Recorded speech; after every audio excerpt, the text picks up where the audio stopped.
Thank you, Jeff.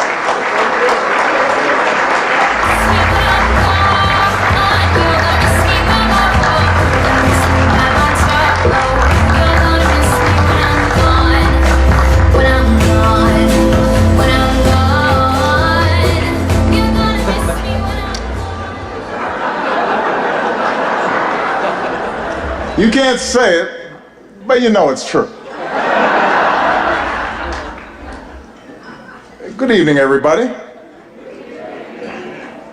It is an honor to be here at my last, and perhaps the last, White House Correspondent Day.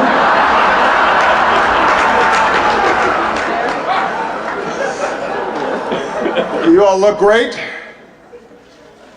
The end of the Republic has never looked better.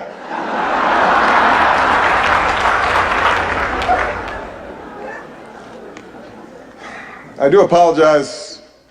I know I was a little late tonight. I was running on CPT.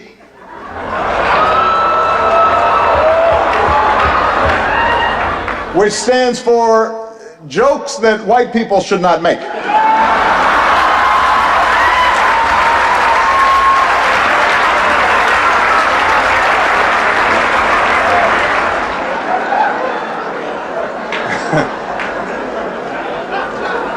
Tip for you, Jeff.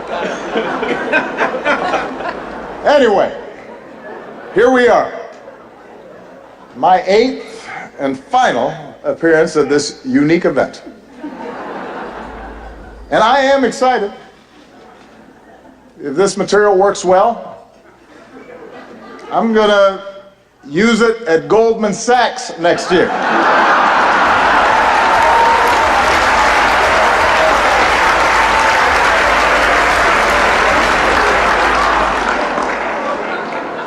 Earn me some serious Tubmans. That's right. That's right.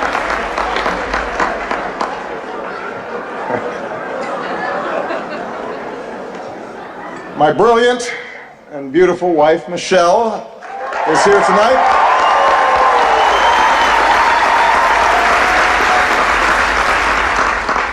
She looks so happy to be here. That's called practice. It's like learning to do 3-minute planks. And she makes it look easy now, but next year at this time, someone else will be standing here in this very spot, and it's anyone's guess who she will be. But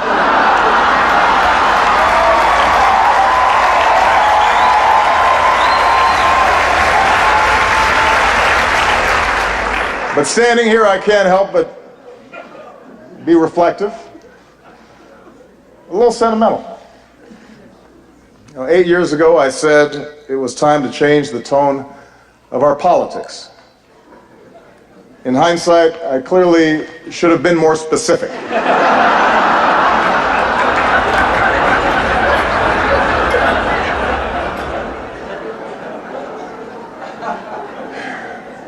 Eight years ago, I was a young man, full of idealism and vigor. And look at me now. I am gray, grizzled, just counting down the days till my death panel.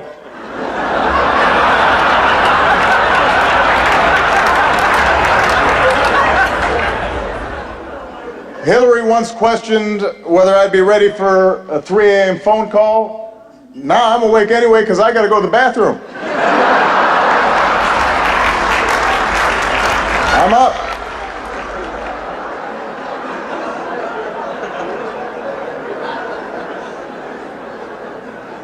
In fact, somebody recently said to me, Mr. President, you are so yesterday. Justin Trudeau has completely replaced you. He's so handsome, he's so charming. He's the future. And I said, Justin, just give it a rest.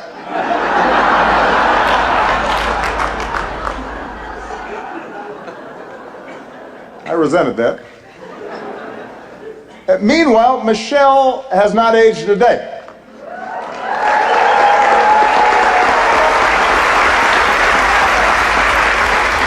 The only way you can date her in photos is by looking at me. Take a look. Here we are in 2008. Here we are a few years later. And this one is from 2 weeks ago.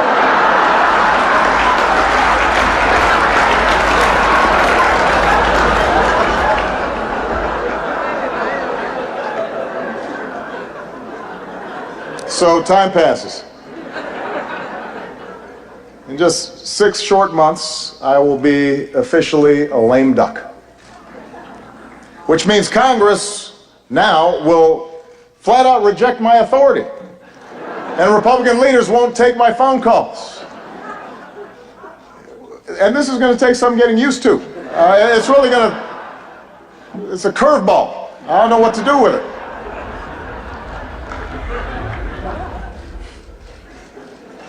Of course, in fact, 4 months now, congressional Republicans have been saying there are things I cannot do in my final year. Unfortunately, this dinner was not one of them. But on everything else, it's another story. And you know who you are, Republicans. In fact, I think we've got Republican Senators Tim Scott and Cory Gardner. They're in the House, which reminds me, security, bar the doors. Judge Merrick Garland, come on out. We're going to do this right here, right now.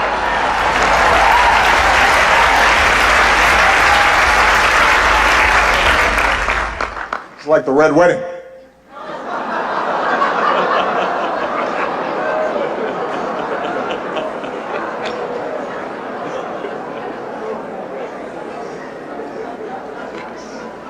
But it's not just Congress. Even some foreign leaders, they've been looking ahead, anticipating my departure. Last week, Prince George showed up to our meeting in his bathrobe. That was a slap in the face.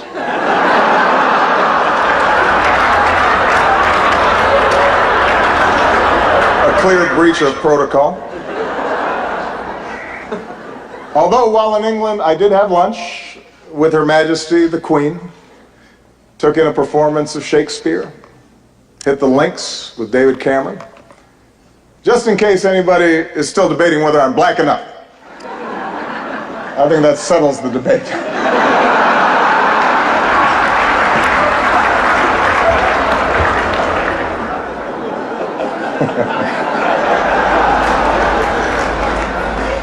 I won't lie. Look, this is a tough transition. It's hard. Key staff are now starting to leave the White House. Even reporters have left me. Savannah Guthrie, she's left the White House press corps to host the Today Show. Norah O'Donnell left the briefing room to host CBS This Morning. Jake Tapper left journalism to join CNN.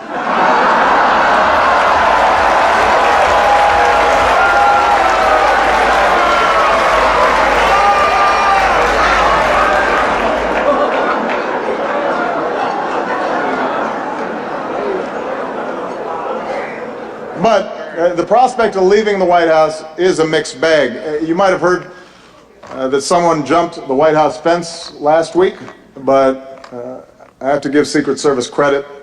They found Michelle, brought her back. She's safe. She's safe back at home now.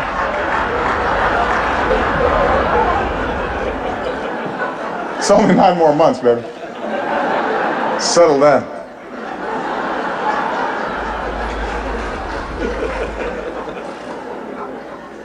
And yet somehow, despite all this, despite the churn, in my final year, my approval ratings keep going up.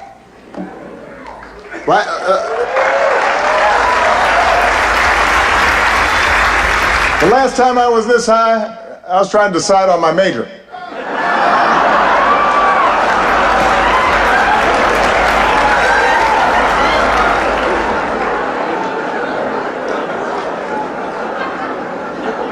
And here's the thing, I haven't really done anything differently. So it's odd.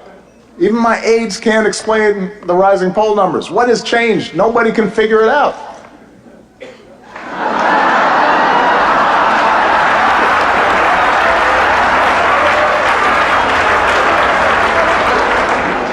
puzzling. Anyway, in this last year, I do have more appreciation for those who've been with me on this amazing ride. Like one of our finest public servants, Joe Biden. God bless him. Love that guy. I love Joe Biden. I really do. And I want to thank him for his friendship, for his counsel, for always giving it to me straight, for not shooting anybody in the face. Thank you, Joe.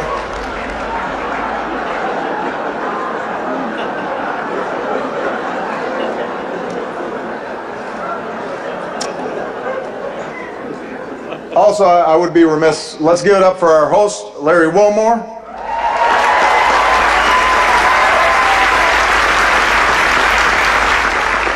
Also known as one of the two black guys who's not Jon Stewart.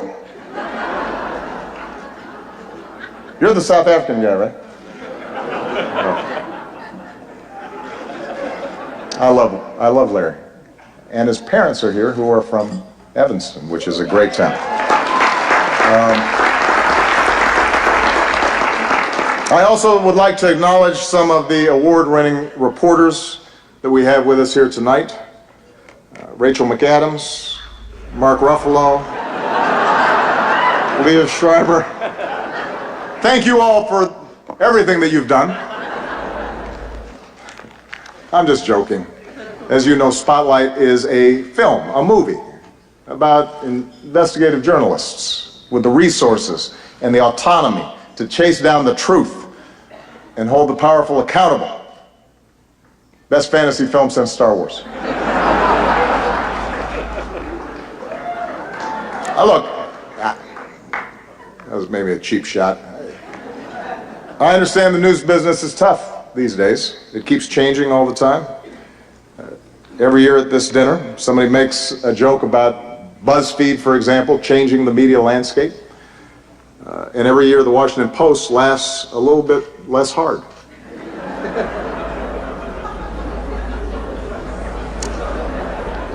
It's kind of a silence there, especially at the Washington Post table. GOP Chairman Reince Priebus is here as well. Glad to see that you feel that you've earned a night off. Congratulations on all your success. The Republican Party, the nomination process, it's all going great. Keep it up.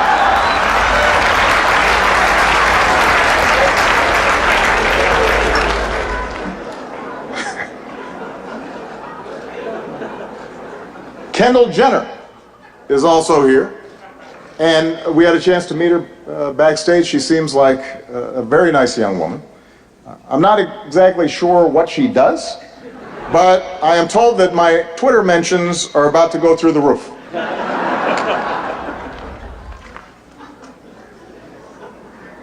Helen Mirren is here tonight.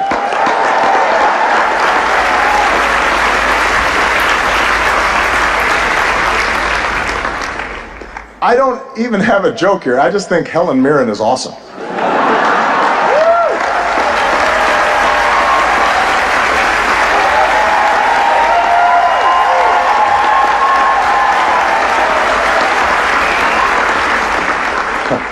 She's awesome. Sitting at the same table, I see Mike Bloomberg.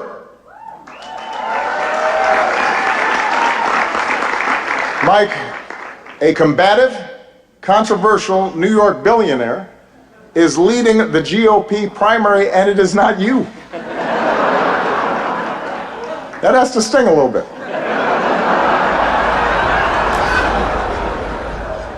Although it's not an entirely fair comparison between you and the Donald. After all, Mike was a big city mayor. He knows policy in depth, and he's actually worth the amount of money that he says he is.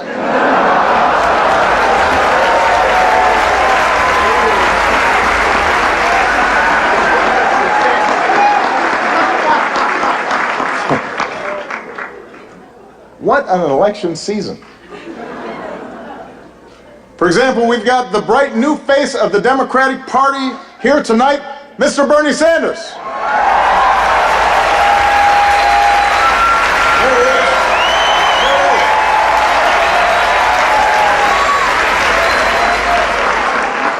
Bernie, you look like $1 million. Or to put it in terms you'll understand, you look like 37,000 donations of $27 each.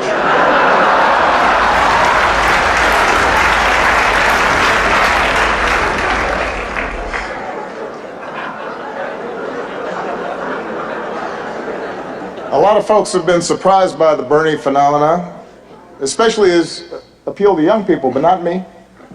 I get it. Just recently, a young person came up to me and said she was sick of politicians standing in the way of her dreams. As if we were actually going to let Malia go to Burning Man this year. It was not going to happen. Bernie might have let her go. Not us.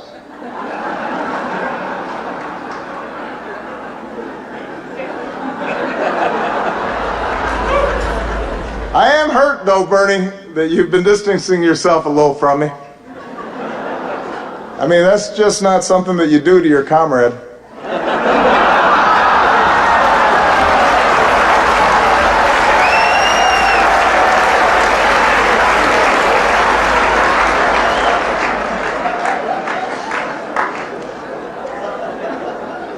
Bernie's slogan has helped his campaign catch fire among young people.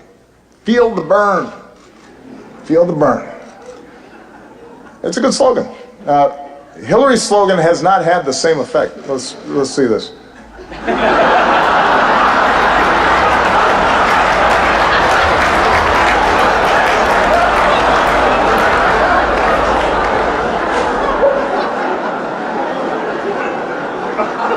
Look, I've said how much I admire Hillary's toughness, her smarts, her policy chops, her experience. You've got to admit it, though. Hillary trying to appeal to young voters is a little bit like your relative who just signed up for Facebook. Yeah? Dear America, did you get my poke? Is it appearing on your wall? I'm not sure I'm using this right. Love, and Hillary.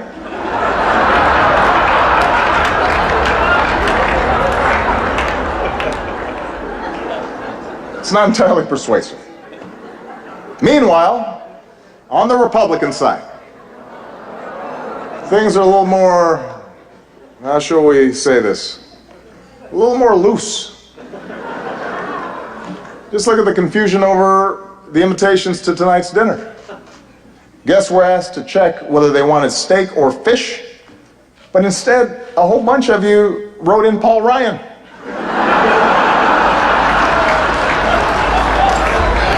That's not an option, people. Steak or fish.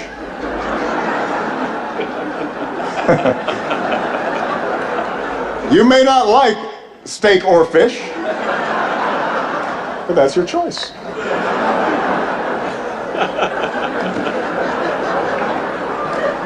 Meanwhile, some candidates aren't polling high enough to qualify for their own joke tonight.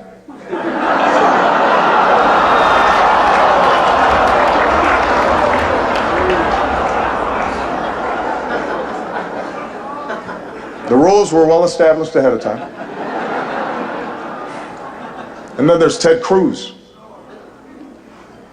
Ted had a tough week. He went to Indiana, Hoosier country, stood on a basketball court, and called the hoop a basketball ring.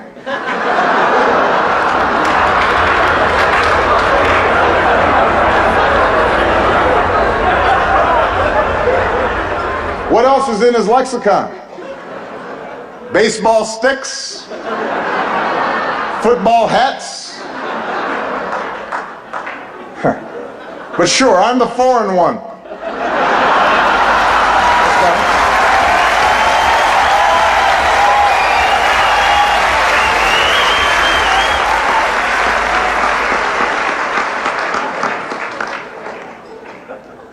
Well, let me conclude tonight on a more serious note. I want to thank the Washington Press Corps. I want to thank Carol for all that you do. You know, the free press is central to our democracy, and nah, I'm just kidding. You know I'm going to talk about Trump. Come on.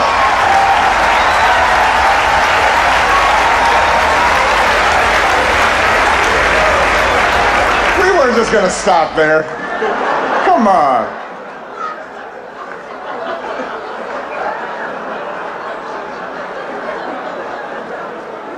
Although I am a little hurt that he's not here tonight. We had so much fun the last time. And it is surprising. You got a room full of reporters, celebrities, cameras, and he says no. Is this dinner too tacky for the Donald? What could he possibly be doing instead? Is he at home eating a Trump steak? Tweeting out insults to Angela Merkel? What's he doing?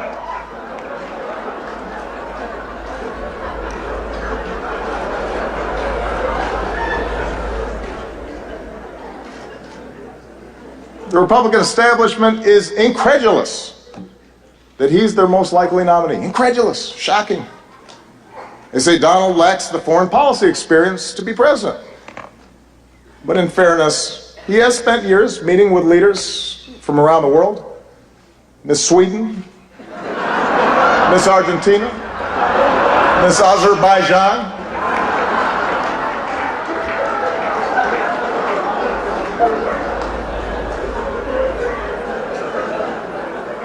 And there's one area where Donald's experience could be invaluable, and that's closing Guantanamo. Because Trump knows a thing or two about running waterfront properties into the ground.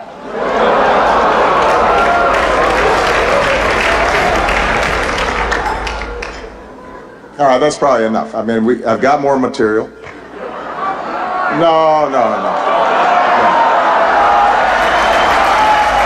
I don't want to spend too much time on the Donald.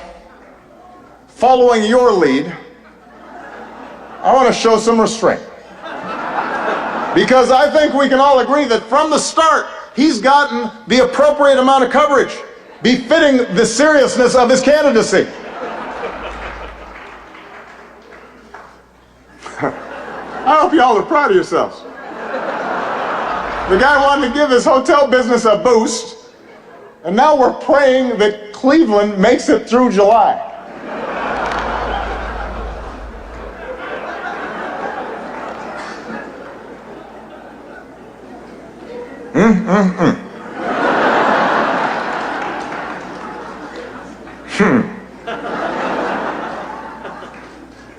As for me and Michelle, we've decided to stay in D.C. for a couple more years. Thank you. This way our youngest daughter can finish up high school. Michelle can stay closer to her plot of carrots. She's already making plans to see them every day. Take a look.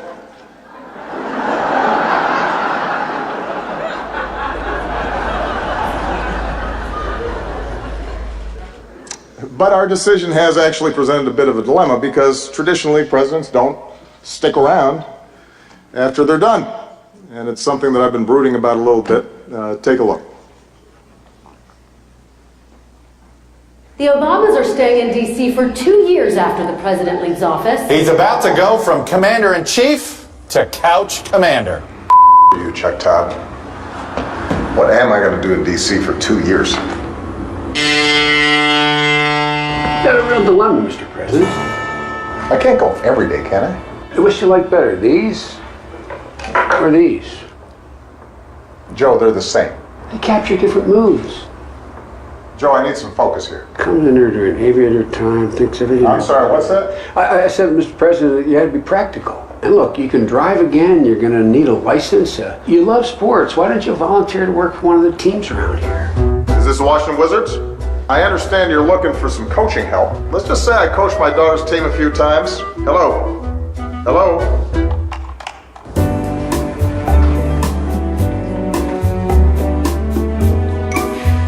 $44. Finally. I'm going to be in D.C. for a while, and I thought I'd take up driving again. What's the name? Barack Hussein Obama. Yikes. Well, since you don't have a driver's license, you're gonna need a birth certificate. Really? Really. It's real. Is it? It's real. But is it? Oh, Michelle left her phone. Let's see here. Huh. She's got Snapchat. Obamacare is great, and it's really working. Sign up now. Breaking news. Michelle Obama in hot water after posting this video earlier today. Obamacare is great, and it's really working. Sign up now.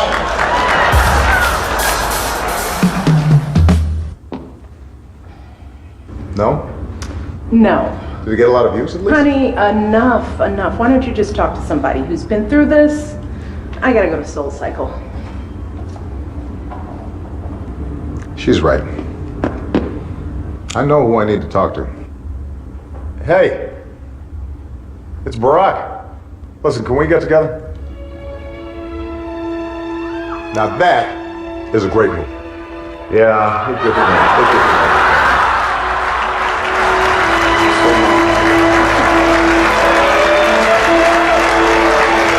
So, you got any advice for me? So now you want my advice? First, stop sending me all these LinkedIn requests. And second, here's the beauty of this whole thing. You've got all the time in the world to figure this out. You can just be you for a while. If you know how to do that again. So I can just be me. And I can wear my mom jeans in peace. I hate these tight jeans. Good. Yesterday, I had a beer at 11:30 in the morning. And you know, McDonald's now serves breakfast all day long. You know, Michelle's going to be at spin class, so she'll never know. Right, let it go.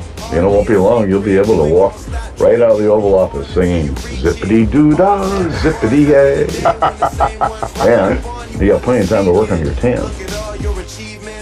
And you know what? I finally got the grand bargain on a sweet Chevy Tahoe. Look here. Look here. Yeah. You want one? Breaking news, former President Barack Obama on his 347th round of golf for the year, and it's totally great. And Gloria, not a problem for anybody. I can't think of a reason to care, Wolf, and believe me, I've tried. There you go.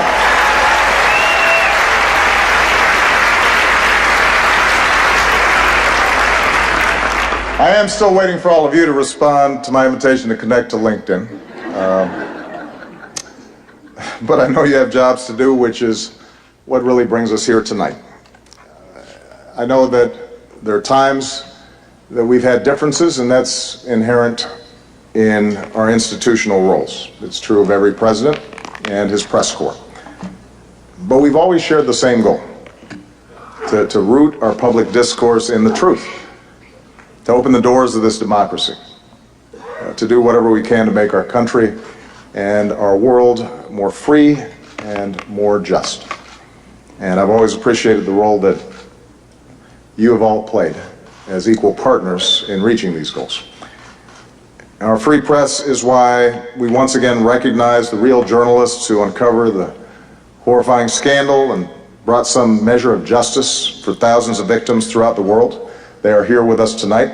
Sasha Pfeiffer, Mike Resendez, Walter Robinson, Matt Carroll, and Ben Bradley Jr. Please give them a big round of applause.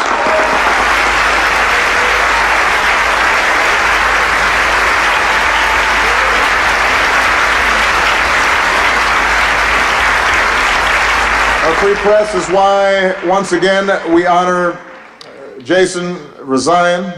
As Carol noted, last time this year we spoke of Jason's courage as he endured the isolation of an Iranian prison. This year we see that courage in the flesh, and it's a living testament to the very idea of a free press, and a reminder of the rising level of danger and political intimidation and physical threats faced by reporters overseas. And I can make this commitment that as long as I hold this office, my administration will continue to fight for the release of American journalists held against their will, and we will not stop until they see the same freedom as Jason had.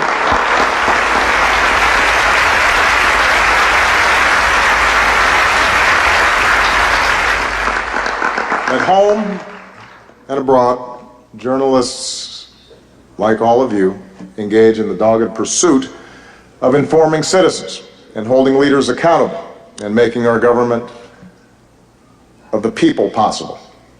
And it's an enormous responsibility.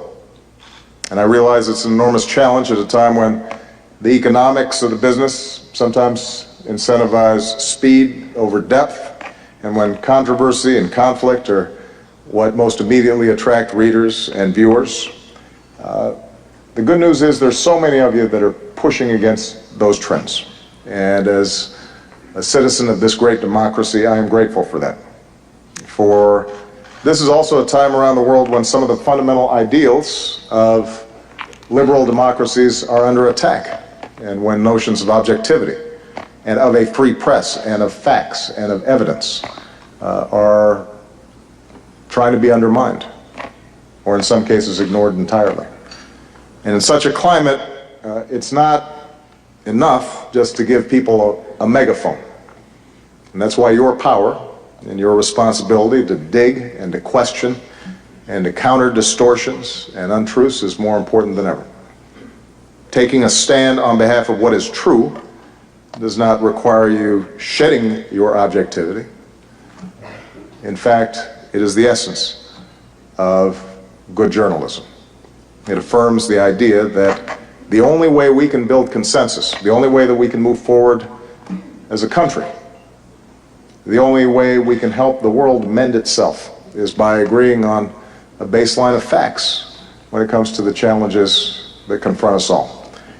So this night is a testament to all of you who've devoted your lives to that idea, who push to shine a light on the truth every single day. So I want to close my final White House Correspondents' Dinner by just saying thank you. I'm very proud of what you've done.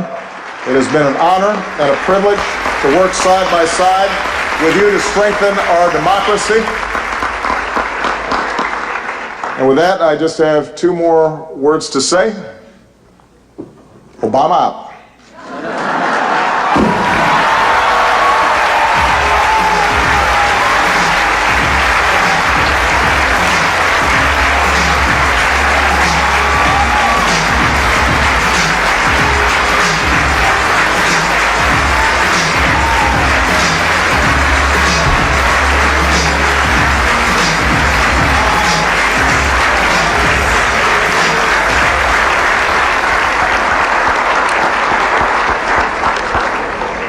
Thank you, Mr. President.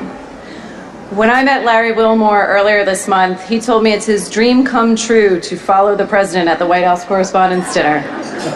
He did.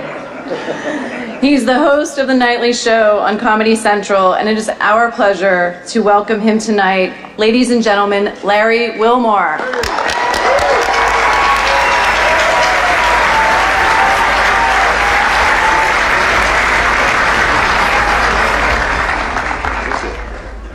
Thank you very much. Thank you. Thanks for keeping that applause going all the way, too. I appreciate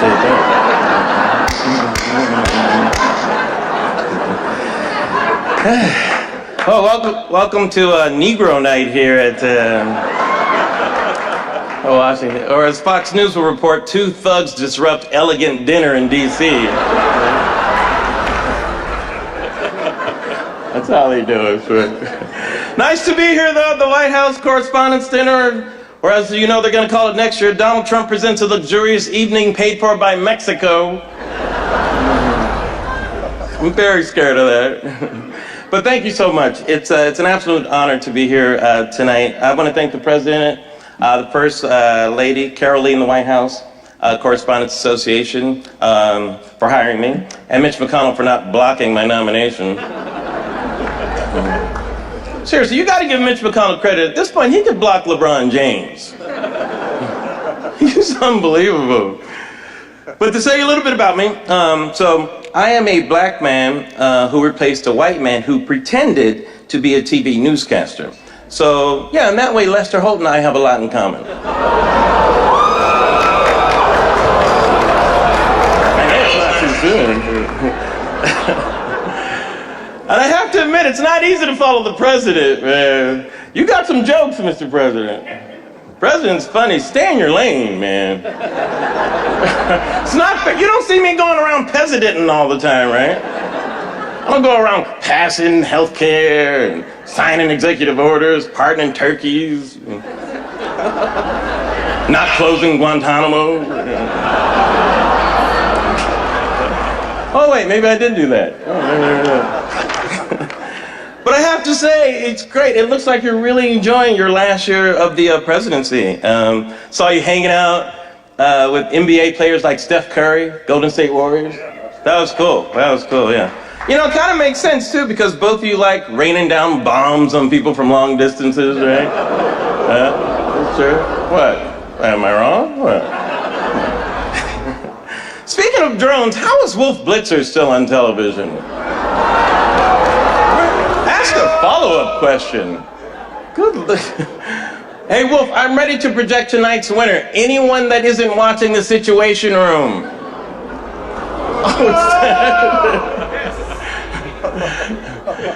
No, all right, fine. I like Wolf. Fine. Vice President Joe Biden is here. Nice to see you, Vice President. That's great. I heard Joe's retiring, moving back to Delaware, which is good. He won't have to answer any more difficult questions like, hey, don't I know you from somewhere? But I have to say about the First Lady, it's so nice to have dinner with you. She's the epitome of grace, class, and poise, isn't she? She really is, yeah. Not to be confused with future first gentleman Bill Clinton, whose 3 favorite strippers are named Grace, Class, and Poise. Yeah, don't make that mistake. Don't make that mistake. It's the Late Show, Mr. President. I can do these jokes. Yeah. And let me just say, Mr. President, the office has taken its toll on you. You look terrible, Mr. President. No, you do, man. I mean, look at you. Your hair is so white, it tried to punch me at a Trump rally.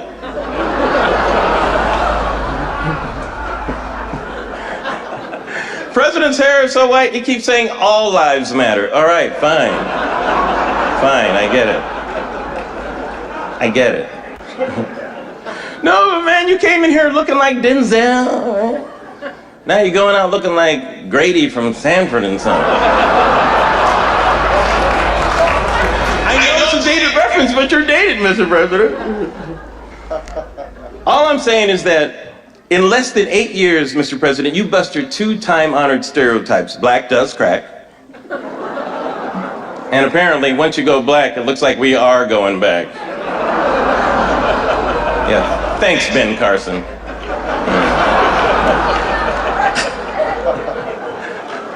I gotta be careful picking on you, though, Mr. President. You know, a couple of years ago during this dinner, you were like killing Osama bin Laden. Remember that? Who are you killing tonight? Can't be print journalism. That industry's been dead for a while now, right? Sorry. I'm just kidding. Shout out to the print media. No, really, you have to shout. They're like all over 70 now. You have to. So the follow-up was nice, wasn't it? Yeah.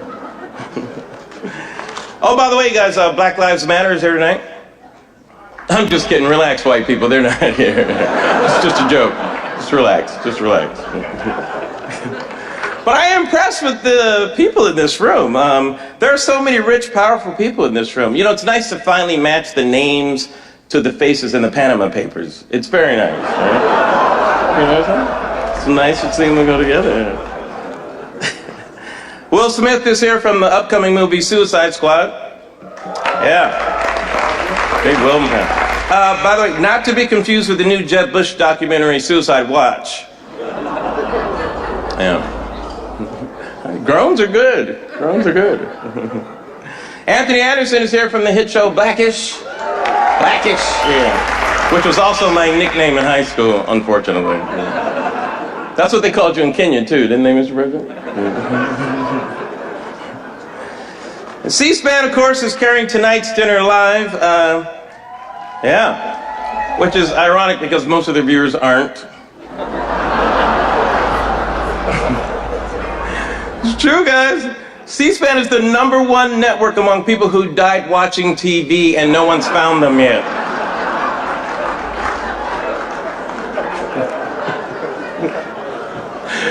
No, but it is good to be on C-SPAN.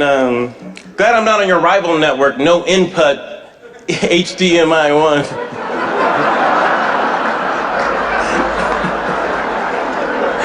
That was for me, that was for me. CNN is here tonight. You mentioned CNN, yeah. I've been watching CNN a long time. Yep, used to watch it back when it was a news network. I did. Was it all CNN here tonight? I don't know about you guys, but I can't get enough of that CNN countdown clock. Now we can see exactly when they hit 0 in the ratings. Yeah. And not to throw any shade, but Fox News is the highest rated cable news channel among viewers who have no idea what shade means. Fox News actually tried to convince America that Beyonce was anti-cop after her Black Panther-inspired performance at the Super Bowl. Anti-cop, come on. At the most, she's anti-pants. Right? I think Fox News secretly likes Beyonce, though. They just renamed the Kelly file Becky with the good hair. Lemonade, Mr. Vice President? Yeah. Lemonade? Yeah. No? Yeah. Oh, okay. MSNBC here tonight? Yeah. Which actually now stands for missing a significant number of black correspondents. Am I wrong? Have you guys seen they like fired Melissa Harris Perry? They canceled Joy Reid. They booted Touré. I heard they put Chris Hayes on probation because they thought he was related to Isaac Hayes. That's wrong. MSNBC got rid of so many black people. I thought Boko Haram was running that network. What was going on? You know, I should say some of America's finest black journalists are here tonight. Don Lemon's here too.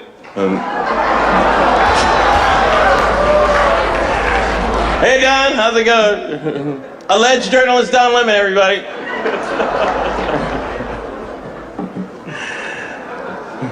Al Sharpton, I think, was here tonight. You know, I'm surprised Al's a Hillary supporter. You don't put a relaxer in your hair for 40 years and not feel the burn. That just doesn't happen. It's impossible, is what I'm saying, right? By the way, if you're sitting next to Al Sharpton, feel free to feel the perm. It's okay. We've cleared it. It's all right. Lots of big news this year. The Treasury promised to put Harriet Tubman's face on the $10 bill, but now we have to wait until 2030 for the $20 bill. Yeah.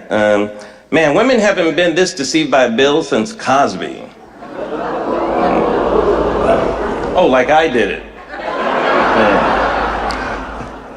Ben Carson was also against Harriet Tubman replacing Andrew Jackson on the $20 bill. He praised Jackson, saying he was a tremendous president. From the grave, Andrew Jackson replied, "What did that jigaboo say?" I didn't know. That's what he said. That's what he said. I'm just the reporter, you guys. I'm just the reporter. I'm the reporter, Mr. President. Yeah. Did Larry Wilmore say jigaboo on Obama's last? I did. I honestly did. But 2016 has been a beast, though, man. We lost David Bowie, Merle Haggard, Prince, or as Hillary Clinton calls it, my favorite singer, my favorite singer, my favorite singer. Okay. Biggest thing this year, though, has been the presidential election. Lincoln Chafee ran an admirable campaign. Now he's back to doing what he does best, manning the pottery booth at the craft fair. Chris Christie was supposed to be here tonight. I don't know if he made it. He RSVP'd for 3. Him, his wife, and Donald Trump's dry cleaning. I shouldn't make fun of Chris. Lost a lot of weight recently, didn't he? He said, this is what he said. He said he just eliminated everything from his routine that wasn't necessary, like his self-pride and dignity. You guys are tough, man. Senator Bernie Sanders is here tonight. Senator. Which I'm surprised you never come to these things. He usually goes to the White House Correspondent's early bird dinner. Yeah, it's nice of you to come to this one this time, Senator. I appreciate it. Senator recently had a hernia operation. His doctors say it's his own fault for trying to lift the hopes of the disenfranchised. You got to stretch before you do that, Senator. I am confused with Bernie's stance on guns, though I have to. He seems anti-gun. He seems to be anti-gun everywhere except Vermont. Bernie doesn't care who gets a gun in Vermont. There are no black people in Vermont.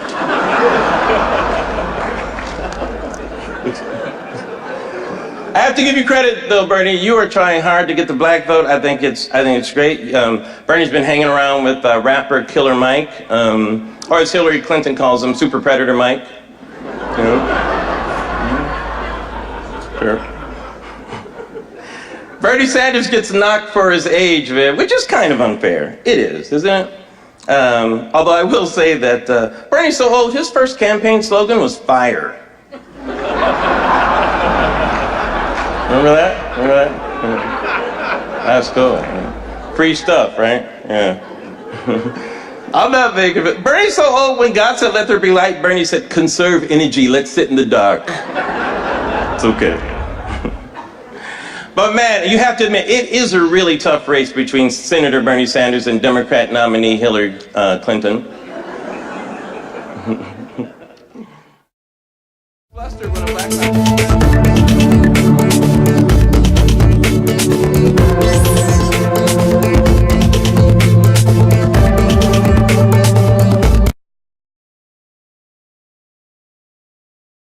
She has, man. You know it's bad when her immediate response is, can't we talk about Benghazi?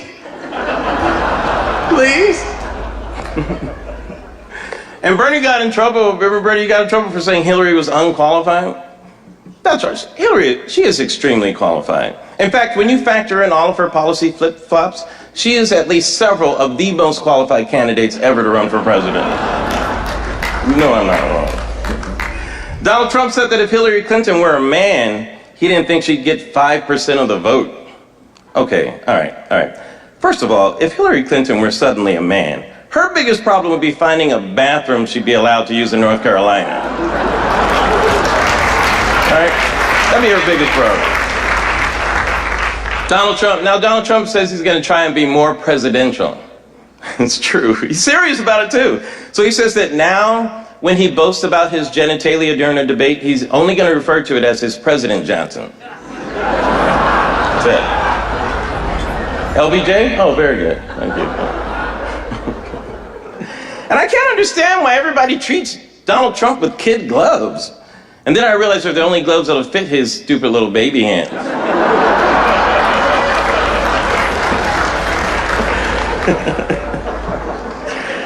Oh, man. But actually, frankly, Donald Trump, his campaign is inspiring. Mass violence. And whenever I turn to the TV, I see Trump's family campaigning for him, gushing all over him. Or as it's also known as Morning Joe. Have you seen Morning Joe? Oh, come on, guys, seriously. No, you know it's true. Guys, Morning Joe has their head so far up Trump's ass, they bumped into Chris Christie. You know that's true. You know I'm not lying. You know that's true. But Donald Trump, you know what it is with Donald Trump? Donald Trump looks like the rich dad in every episode of Law and Order where the frat kid accidentally strangles a hooker, right? Doesn't he? Or as they say here at the Washington Hilton, Tuesdays. Tuesdays for it. But guys, I am not surprised Donald Trump is happening to America because I watch movies. I do. And every time there's a black president, something always comes to destroy the earth. Always. It's true. Ted Cruz has vowed to stay in the race. Man, everybody hates Ted Cruz. Even O.J. Simpson said, that guy's just hard to like.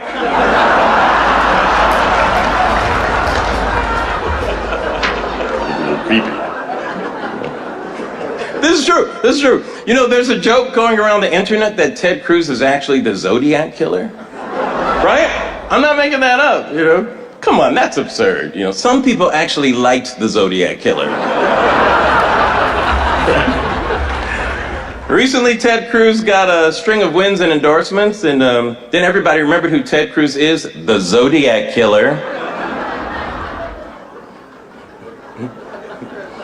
Ted Cruz got 0 delegates in New York, which is actually 5 more than I thought he would get for the Zodiac killer.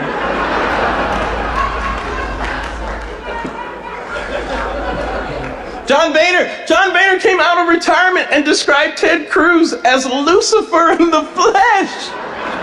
Lucifer. I mean, that is not fair, man. Lucifer is horrible, but he's not the Zodiac killer.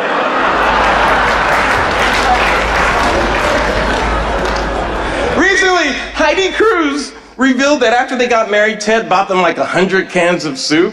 Not making yourself look less like the Zodiac killer, Ted Cruz. Not doing it. I don't even think Ted Cruz wants to be president. I think he's just crisscrossing the country Zodiac killing. That's my theory on it. All right, that's enough on it. Ted Cruz actually announced Carly Fiorina as his VP pick. And he's not even the nominee yet. You've seen this, right? Who does that? Except the Zodiac killer.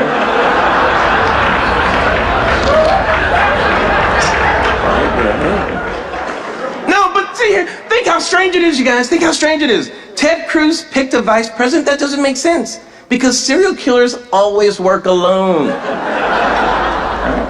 Starting to make sense now. And I don't know if you thought about this, but if Carly Fiorina were vice president, she would only be a heartbeat away from being Zodiac killed. It's very important information. People should know. But right now, it's all about you, Mr. President. You've got 7 months left, and we should enjoy every moment of it. That's right, soak it in, people. I don't know when we're getting a black president again. I mean, they're not even going to let Morgan Freeman be president in movies anymore for a while. Right? The president and first lady will return to private life. That's going to be different for you guys. Nobody to wash your dishes or, you know, change the bed linen, sweep the floors. You're going to miss Joe Biden.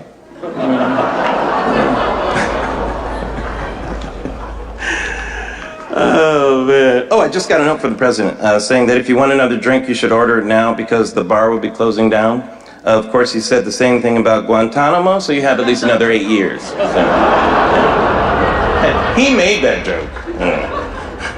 But just think, Mr. President, in less than a year, you'll be playing golf every day, you know, so things won't be that different. Great. And this is your last year in office, right? So now your legacy begins. So I want to talk about what you're leaving behind. And I don't mean the black Jesus in the Lincoln bedroom. No, I'm just saying, make sure you take all of your culturally specific items with you so you can get your security deposit back, Mr. President. Quick impression of the next president moving in. What's cocoa butter? What is? I've never heard of such a thing. Cocoa butter. But I have to say, when it's all said and done, Mr. President, after 8 years in the White House, we are really going to miss Michelle. We really are.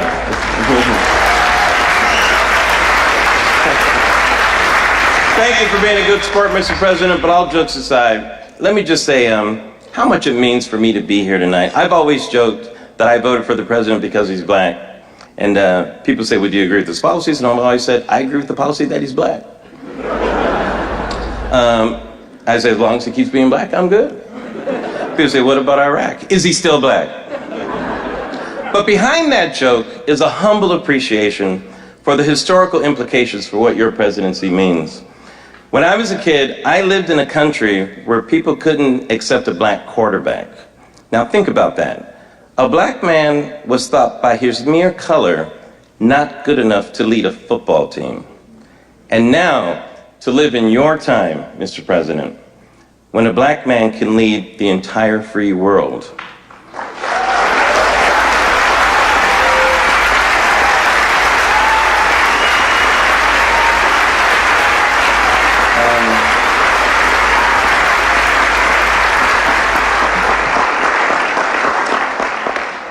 Words alone do me no justice. So, Mr. President, if I'm going to keep it 100, yo, Barry, you did it, my nigga. Did it. Thank you very much. Good night.